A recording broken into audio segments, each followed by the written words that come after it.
The Fourier Transform, a mathematical formula created by Jean-Baptiste Joseph Fourier, is friend to countless industries in our world.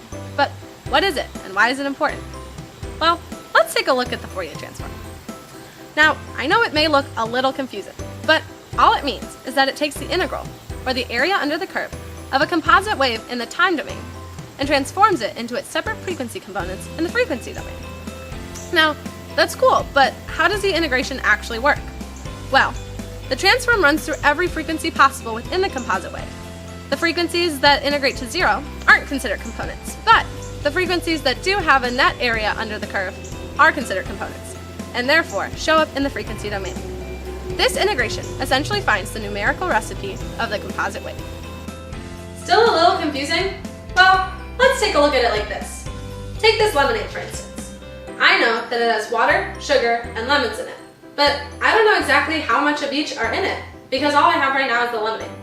But luckily, I have my handy-dandy lemonade transform, which allows me to pour the lemonade through and extract exact amounts of each ingredient from it. And voila!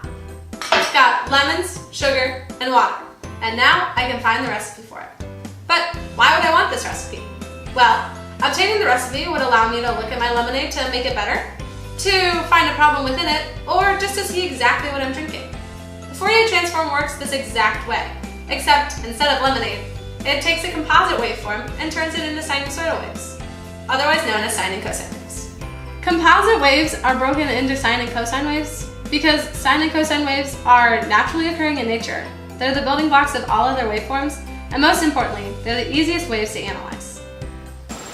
Being able to analyze the different waves that go into creating a composite waveform ultimately allow us to get a better understanding of what makes that waveform special. We can change it for the better, like in music production, or look at the different harmonics that go into creating the unique timbre of a trumpet versus that of a saxophone.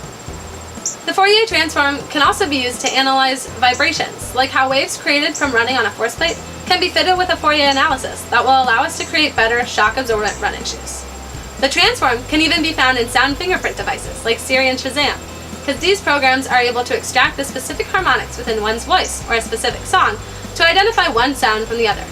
The opportunities to use the Fourier transform seem to be never-ending. From scientific experiments to compressing images, all the way to analyzing population and economic trends. The Fourier transform is fantastically universal, and our understanding and development of the world would not be what it is today without it.